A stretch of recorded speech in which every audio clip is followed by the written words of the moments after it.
नमस्कार दोस्तों, स्वागत है आप सभी लोगों का एक बार फिर से हमारे YouTube चैनल में। दोस्तों, आज के इस वीडियो में हम आपको बताएंगे 6 फरवरी गुप्त नवरात्रि गुरुवार उपाय। आटे का एक दीपक तुलसी में चुपचाप जला देना, आपका पूरा परिवार रहेगा खुश। जानिए संपूर्ण जानकारी, वीडियो को पूरा जरूर देखिएगा। श्री शिवाय नमस्तोधम। हम सबको पता है कि आज 6 फरवरी यानी कि गुप्त नवरात्रि की 9वीं तिथि का बहुत ही विशेष सा दिन है।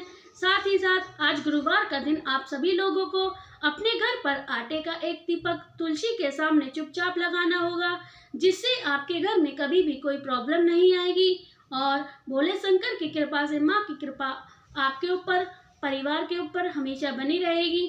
ठीक है, तो कैसे करना है इस उपाय को? आज गुरुवार की 9वीं तिथि है और गुप्त नवरात्रि भी है, तो बहुत ही सुंदर सा संयोग बन रहा है। ठीक है, चलो समझने की कोशिश करते हैं। यहाँ पर आप सभी को मिट्टी का एक दिया पहले से लेना है। मिट्टी का एक दिया लेना है। अब मान लेते हैं कि अगर आपको आटे का दिया बनाना नहीं आया या फिर किसी कारणवश से आटे का दीपक नहीं इस्तेमाल कर पा रहे हैं, तो आपके पास में लास्ट ऑप्शन बचा है मिट्टी के दीपक का। ठीक है, तब मिट्टी का दिया ले सकते हैं, वरना आप आटे का दिया लेना है। ठीक है ना, इसे लेकर पहुंच जाओ कहाँ पर? तुलसी माता के पास। एक चीज ध्यान रखिएगा, बहुत सारे लोगों को पता है कि आदत होती है कि क्या होती है, जैसे महादेव को जल चढ़ाने की आदत होती है। यह गलती आप बिल्कुल नहीं करना है। मैंने आपको समझा रखा है, एकादशी के दिन कभी भी तुलसी माता की जड़ में जल समर्पित नहीं करना, वरना आपको दोष लगता है। माँ तुलसी इस दिन भगवान के लिए निर्जला व्रत रखती हैं, इसलिए अगर आप जल समर्पित करते हैं तो उनका व्रत खंडित हो जाता है। इसलिए रविवार के दिन और एकादशी के दिन तुलसी माँ की जड़ में जल नहीं चढ़ाना चाहिए। तो पहला नियम। दूसरा नियम क्या करना है? आपके पास में जो भी दीपक है उसे लेकर आना है तुलसी माता की जड़ के पास में। एक गलती लोग क्या करते हैं, वह कौन सी है? उन्हें इतना प्रेम होता है, उन्हें इतना लगाव होता है माँ तुलसी से, वह सीधा जड़ में ही दीपक को रख देते हैं और अब वह दीपक को जलते हैं और तो उसकी जो लो होती है, माता तुलसी को अग्नि का तप लगता है और उनसे भी आपको दोष लगता है। तो इसलिए कभी भी तुलसी माता के जड़ के अंदर आप दीपक मत लगाइएगा और आप थोड़ी दूर से ही दीपक को लगाना है। ठीक है ना?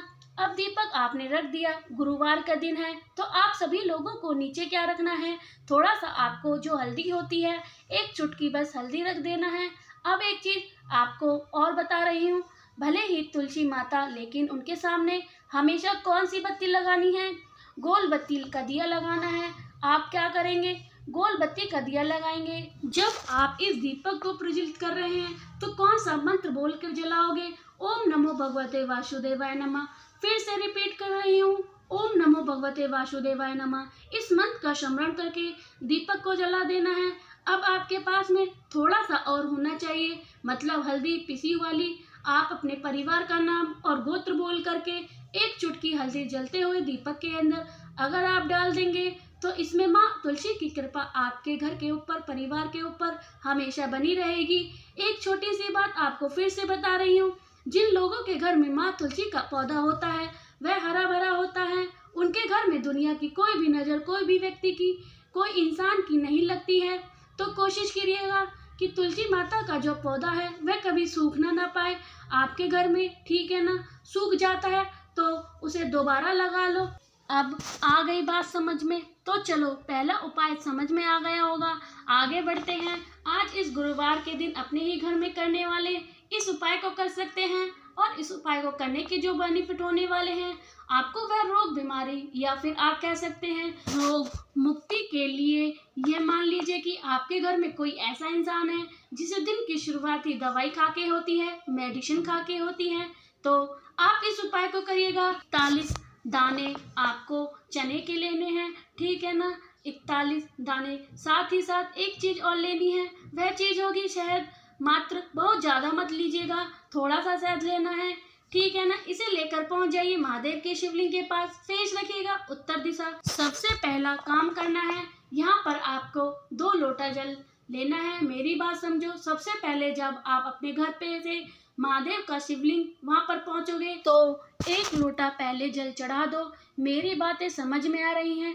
पहले 1 लोटा जल चढ़ा दो। जल चढ़ाने के बाद में अपने ही हाथों से खूब अच्छे तरीके से महादेव की शिवलिंग को पहुँच दो। पहला काम। दूसरा काम, जो आपके पास में शहद है, उस शहद का लेप भोले शंकर के ऊपर, शिवलिंग के ऊपर खूब अच्छे से करना है।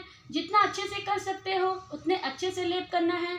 लेप करने के बाद में जो आपके पास में चने की 41 चने के दाने हैं, जो भी व्यक्ति आपके घर में बीमार रहता है, रोगी व्रत है, उनका नाम और गोत्र बोल करके महादेव के शिवलिंग के ऊपर समर्पित करना है। फिर आपको 1 लोटा जल दोबारा से समर्पित कर देना है। आपके घर में कोई ऐसा इंसान बीमार नहीं पड़ सकता। ध्यान रखिएगा, जब हम बीमारी का कोई उपाय करते हैं तो किसका नाम लेते हैं? कुंदकेश्वर महादेव का स्मरण जरूर करना चाहिए। ठीक है ना? चलो, यहाँ पर आप सभी को समझ में आ गया होगा 2 उपाय की। आगे बढ़ते हैं इस वीडियो में हम अपने तीसरे उपाय की तरफ। यह जो तीसरा उपाय है वह अपनी इच्छा पूर्ति के लिए होगा। जैसे बहुत ज़्यादा परेशान रहते हैं अपनी विशेष को लेकर, अपनी मनोकामनाओं को लेकर इधर उधर भटकते रहते हैं, बट फिर भी उनको कोई बेनिफिट नहीं मिल पा रहा, तो आज इस गुरुवार के दिन एक छोटा सा उपाय करना है। तो चलो समझने की कोशिश करते हैं।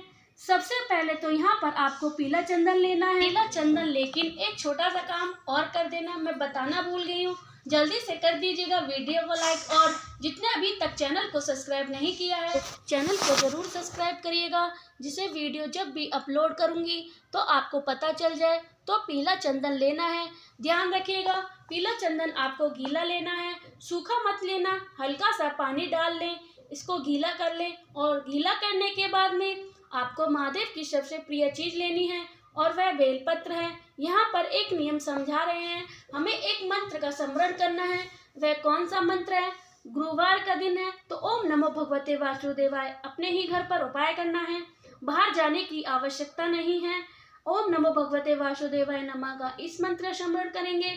जो आपके पास में पीला चंदन है, उस पीले चंदन को बेलपत्र की 3 पत्तियों पे कुछ इस प्रकार से लगाएं जैसे मैं लगा रही हूँ। क्या करोगे?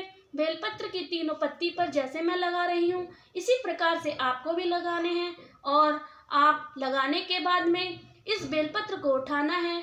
तांबे के लोटे में आपको जल भरना है। जल के अंदर गंगा जल मिल जाए तो बहुत अच्छी बात है, और इन सभी चीज़ों को लेकर पहुंच जाएं कहाँ पर? महादेव के शिवलिंग के पास में। सबसे पहला काम आपको क्या करना है? पहुंचते ही आपको 1 लोटा जल महादेव के शिवलिंग के ऊपर चढ़ाना है। पहला काम तो आपने यही करना है। और दूसरा काम क्या करना है? जो बेलपत्र मैंने आपको बताया है, उस बेलपत्र को माता अशोक सुंदरी के स्थान पर समर्पित करेंगे। जिस तरह आपने पीले चंदन को लगाया है, ओम नमो भगवते वासुदेवाय का स्मरण करके अब वही बेलपत्र पीला चंदन शिवलिंग को टच कराना होगा। महादेव के शिवलिंग के ऊपर माता अशोक सुंदरी के स्थान पर समर्पित करना है, और फिर समर्पित कर हाथ जोड़कर विनती, आपकी जो मनोकामना है, जो भी विशेष होगी, अगर आप कह देते हैं वह आपकी सारी मनोकामना बहुत जल्दी पूरी हो जाएंगी। ठीक है ना? करिएगा जरूर। 3 उपाय समझ में आ गए होंगे। आगे बढ़ते हैं। अब इस वीडियो में हम लोग सबसे आखिरी और बहुत ज़्यादा इम्पोर्टेंट उपाय की, जो यह उपाय होगा पैसों को लेकर। पैसों को लेकर मतलब क्या? अगर आपके घर में धन संपदा की कमी है, माँ लक्ष्मी का घर में वास नहीं होता, तो आप इस उपाय को करेंगे। इसके लिए हमें 2 चीज़ की आवश्यकता होगी। एक बार हमें गीला चंदन नहीं लेना है, इस बार सभी को क्या करना है? सूखा पीला चंदन लेना है, और वो बहुत ही ज़्यादा नहीं, सिर्फ 1 चुटकी। ठीक है ना? साथ ही साथ धन संपदा का उपाय है तो 1 कमलगट्टा लेना अनिवार्य है। मन है कमलगट्टा नया ले लो, मन है कमलगट्टा पुराना ले लो। 1 तांबे का लोटा लीजिएगा, उसमें जल भरिएगा, और 1 चुटकी जो मैंने आपको पीला चंदन बताया है लेकर के वही सूखा वाला पीला चंदन कलश के अंदर डाल देना है। और फिर महादेव के शिवलिंग के पास पहुंच करके जो आपके पास में कमलगट्टा है वह रिद्धि सिद्धि का स्मरण करते हुए महादेव के शिवलिंग के ऊपर रख करके, और जो पीला चंदन वाला जल है इसी कमलगट्टे के ऊपर अगर आप समर्पित कर देते हैं तो आपके घर में कभी भी धन संपदा की कमी नहीं हो सकती। तो मैंने कोशिश की आप सभी लोगों को आज गुप्त नवरात्रि की 9वीं तिथि के साथ ही साथ गुरुवार के दिन करने वाले बहुत ही प्यारे से उपाय को समझाने की। अगर वीडियो पसंद आई है तो लाइक करिएगा। कुछ पूछना है, नहीं समझ में आया तो नीचे कमेंट सेक्शन में पूछ सकते हैं। और जितने भी मेरे भाई बहन पहली बार आवाज़ सुन रहे हैं चैनल को सब्सक्राइब जरूर करिएगा। श्री शिवाय नमस्तुते, हर हर महादेव।